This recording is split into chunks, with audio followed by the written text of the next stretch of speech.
बिस्मिल्लाहिर्रहमानिर्रहीम। अस्सलाम वालेकुम नाज़रीन, फरवाज़ एनबी न्यूज़ के प्लेटफॉर्म से मैं आपको मेज़बान नवाज भुट्टो आपकी खिदमत में हाजिर। नाज़रीन, इस वक्त पाकिस्तान की सियासत उलझ चुकी है। सियासत की गुत्थी ऐसी उलझी है कि न तो उसका कोई सिरा मिल रहा है, ना ही कोई जवाब मिल रहा है। क्या नवाज शरीफ वोट को इज्जत दो और सिविलियन सुप्रीमेसी और एंटी एस्टेब्लिशमेंट बयानिए पर वापस पाकिस्तान आकर के क्या अवाम को मतलब क्या क्या दे पाएंगे? क्या जो पिछले 1.5 साल या 16 माह का जो इनका दौर इक़्तिदार रहा है, उस दौर इक़्तिदार में इन्होंने क्या खोया क्या पाया, उसका वो भी तो जाहिर है वोटर पूछेंगे। इसके अलावा क्या जनरल फैज अकेला जनरल फैज का एहतसाब होगा या फिर जनरल बाजवा का भी एहतसाब होगा? अगर एहतसाब होगा तो कहां तक होगा, और अगर जजेस का एहतसाब होगा तो कहां तक होगा, किन इश्यूज पर होगा? मतलब बहुत सारी चीजें ऐसी होती हैं कि जिनको वाजे करना पड़ता है। इसके अलावा हम बात करेंगे कि जस्टिस मज़ाहिर अली अकबर नकवी साहब अपने करीबी दोस्तों के साथ मुस्तफ़ी होने के मामले पर गौर व फिक्र कर रहे हैं, और इलेक्शन कमीशन की तरफ से जो 18 कवायद ज़वाबित जारी किए गए हैं, क्या पॉलिटिकल पार्टीज इनको मीट कर पाएंगी या नहीं कर पाएंगी? ये तमाम इंतहाई अहम और हसास इश्यूज हैं कि जिस तरह मैंने कहा ना कि बहुत सारी उलझने हैं जिनके जवाब हमें कहीं से नहीं मिल रहे। तो बहरहाल आज के व्लॉग में हम कुछ जवाब तलाश करने की कोशिश करेंगे। अगर आपको हमारा प्रोग्राम पसंद आए तो मेहरबानी करके हमारे चैनल को सब्सक्राइब करना, लाइक करना और शेयर करना मत भूलिएगा। बेल आइकन दबा दीजिएगा ताकि आप तक बर वक्त हमारे व्लॉग्स पहुंचते रहें। आपका सब्सक्राइब करना मेरे लिए इंतहाई अहमियत का हामिल है। मैं कुछ कह नहीं सकता, बस यूं समझ लें कि आपका सब्सक्राइब करना मेरे लिए एक बहुत बड़ी मदद साबित हो सकता है। नाज़रीन, इसमें कोई शक नहीं है कि इस वक्त सियासत पाकिस्तान में सिर्फ 3 सियासतदानों के गिर्द घूम रही है। यानी इस वक्त अगर हम नंबर 1 पे देखें तो नवाज शरीफ है, नंबर 2 पे आसिफ अली जरदारी है, नंबर 3 पे इमरान खान है।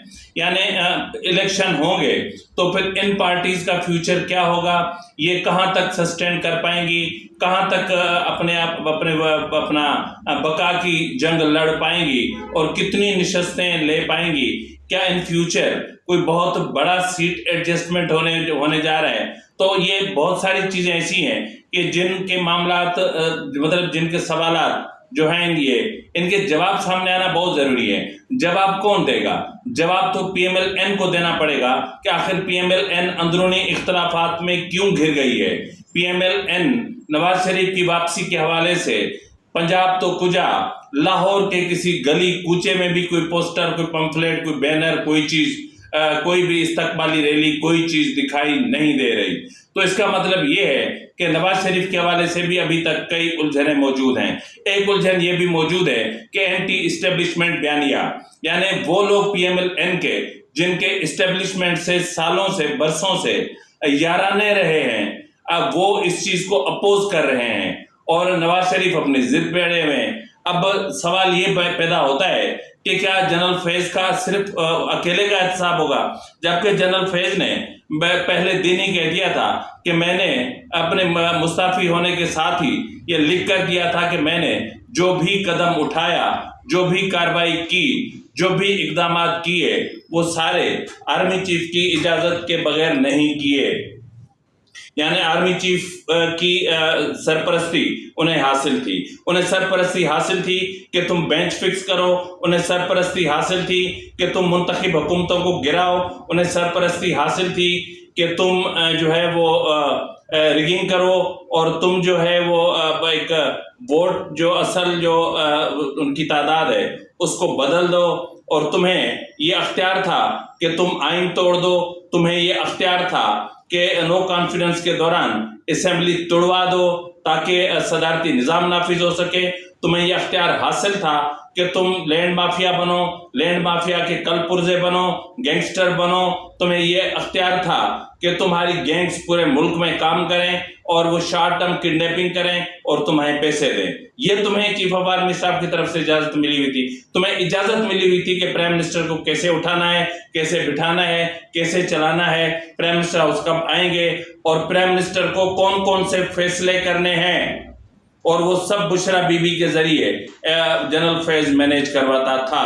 अगर ये सब कुछ जनरल फैज मैनेज करवाता था तो फिर क्या इनकी सरपरस्ती भी उन्हें chief of army staff general Qamar Javed Bajwa की हासिल थी? ये तो वो सवाल है जिनके जवाब जनरल कमर जावेद बाजवा को देने हैं, और बल्कि काफी हद तक जनरल कमर जावेद बाजवा 2-3 इंटरव्यूज में क्लियर कर चुके हैं कि भाई उनका कोई मतलब, मैं कहता हूं ना कि ऐसा डफर आर्मी चीफ हमने अपनी तारीख में नहीं देखा, हमने अपनी जिंदगी में नहीं देखा कि जिसको कुछ पता नहीं था, बस रूम जल रहा था और नीरो बैठकर जो है वो बांसुरी बजा रहा था। यानी जनरल बाजवा का काम बांसुरी बजाना था।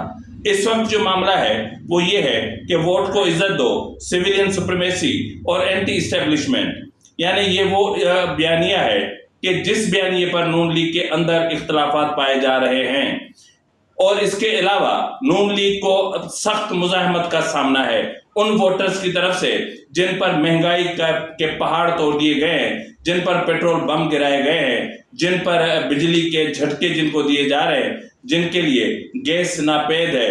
यानी वो मुल्क कि मैं क्या कहूं कि 95 मिलियन लोग इस दौर इक़्तिदार में गुर्बत की लकीर के नीचे चले गए। तो फिर क्या कहें हम? सवाल का जवाब तो देना पड़ेगा आपको। अगर कमर जावेद बाजवा की बात करते हैं तो कमर जावेद बाजवा को अब सिलेक्ट किसने किया था? कमर जावेद बाजवा को एक्सटेंशन किसने दिया था? ये सवाल है नवाज शरीफ साहब, इनके जवाब आपको देने पड़ेंगे चाहे आप कुछ भी करें। इसके अलावा नाज़रीन, अगर आप देखें तो पंजाब की सूरत हाल भी गूम अगूं है। वहां पे इस्तेहकाम पार्टी पाकिस्तान बनी तो सही, लेकिन उनका लीडर कौन है, उनकी क़यादत कौन कर रहा है, उनकी सीसी में कौन है, उनके कोर कमेटी में कौन है, क्या फैसले हो रहे हैं, क्या करना है, कोई सियासी हिलजुल नजर नहीं आ रही। ऐसा लग रहा है कि जैसे आईपीपी का जो बच्चा इस्टेब्लिशमेंट ने जबरदस्ती पैदा करवाया था वो इस वक्त इंक्यूबेटर में चला गया है। अब देखते हैं कि कब उसकी सांस बहाल होती है और कब बाहर आता है। इसी तरह आप अगर देखें तो अपना पीटीआईपी यानी पीटीआई पार्लियामेंटेरियन वो भी भंग पी के सो रहे हैं। तो ऐसी सूरत हाल में पंजाब में अगर पीटीआई को माइनस करके इलेक्शन करवाए जाते हैं तो फिर पीटीआई का सामना होगा पाकिस्तान पीपुल्स पार्टी से, क्योंकि अपना आसिफ अली जरदारी की रिसेंटली जो मुलाकात हुई थी अपना चौधरी शुजात हुसैन से, उसमें उनको वाज़ेह तौर पर कह दिया गया था कि जिन सीट्स पर आप हमसे एडजस्टमेंट करना चाह रहे हैं उन पर हमारी नून लीग के साथ बातचीत चल रही है। तो ऐसी सूरत हाल में पीपुल्स पार्टी पूरा जोर लगा रही है जनूबी पंजाब पूरे का पूरा, लेकिन पूरा नहीं तो कुछ सीटें कम से कम ले ले। और सिंध में आपको पता है कि यहाँ पर पीपुल्स पार्टी के अलावा भले कितने ही ताज बने, जेयूआई फे की पोजीशन क्या है सिंध में? सिर्फ जो है वो मदरसों के तुलबा को आप इस रोड पर लाकर आप ये नहीं कह सकते कि हमारी इतनी निशस्तें हैं। इसी तरह जीडीए एक मरा हुआ घोड़ा है। इसी तरह फंक्शनल लीग एक फर्द वाहिद की जमात है, उससे बढ़कर कुछ भी नहीं है। और एमक्यूएम इस वक्त खुद उसको पता नहीं है कि हमें जाना किस तरफ है, हमारी डायरेक्शन कौन सी है। तो ये इत्तेहाद पाकिस्तान पीपुल्स पार्टी का रास्ता कैसे रोक सकेगा? लेकिन इस वक्त जो चीजें सामने आ रही हैं वो ये हैं कि पंजाब में पीपुल्स पार्टी को स्पेस दिया जा रहा है, और यही वो बात है जो नून लीग के लिए बहुत तशवीश की बात है। और नून लीग के लिए तशवीश की बात ये भी है कि इनके खानदान के अंदर भी मसाइल चल रहे हैं कि अगर नवाज शरीफ वजीर आजम होगा तो फिर पंजाब का वजीर आला कौन होगा। और इस मसले पर भी कानूनी मुशावरत चल रही है कि आते ही अगर नवाज शरीफ को गिरफ्तार कर लिया गया और राहदारी की जमानत हमें ना मिली तो क्या होगा? क्या नवाज शरीफ जेल जाएंगे? लेकिन नवाज शरीफ तो जेल जाना ही नहीं चाहते, और नवाज शरीफ जेल जाना ही नहीं चाहते। नवाज शरीफ तो जेल से हमेशा ऐसे भागे हैं कि जैसे गुलेल से कबा भागता है। तो बहरहाल अब आने वाला वक्त बताएगा कि नवाज शरीफ जेल में जाते हैं या फिर सीधा जाती उम्रा हो जाएंगे, क्योंकि न्यूयॉर्क में वजीर आजम ने कहा है कि तमाम पॉलिटिकल पार्टीज को लेवल प्लेइंग फील्ड दी जाएगी और 9 मई के मामलात में जो भी मुलविस हैं उनके लिए कानून अपना रास्ता खुद बनाएगा। मतलब सीधी बात कह दो कि भाई पीटीआई आइंदा आम इंतखाबात में हिस्सा नहीं ले सकेगी, उसको आप कलअदम करने जा रहे हैं। और ऐसी पार्टी कलअदम होनी भी चाहिए कि कितने अरसे से ये वो पार्टी है जिसका कोई चेयरमैन ही नहीं है और जिसका चेयरमैन नाअहल हो चुका है और वो मतलब नहीं है, चेयरमैन का इंतखाब नहीं हो पाता, क्योंकि यहाँ पर भी मोरूसी सियासत का मामला यहाँ पर भी मौजूद है। तो अब देखना ये है कि आने वाला जो सियासी सिनेरियो होगा वो किस तरह का होगा, कैसा होगा। क्या जनरल कमर जावेद बाजवा और 5 जजेस क्या कानून की गिरफ्त में आ सकेंगे? क्या कानून इनको अपनी गिरफ्त में ला सकेगा? यही वो अहम तरीन सवाल है कि जिस पे यकीनन नून लीग के लिए एक बहुत बड़े चैलेंजेस हैं। अगर इसको महज सियासी नारा या सियासी बयानिया बनाकर पीएमएल मैदान में उतरती है तो बाद में मुश्किलात का सामना करना पड़ेगा, और अगर इसको अडॉप्ट करके आती है तो फिर इस्टेब्लिशमेंट के साथ इनकी यारी ऐसे टूटेगी कि जैसे कभी थी ही नहीं। तो नाज़रीन, फिलवक्त के लिए इतना ही। मिलते हैं अगले व्लॉग में, तब तक अपने मेज़बान नवाज भुट्टो को इजाज़त दीजिए। फ़ी अमान अल्लाह।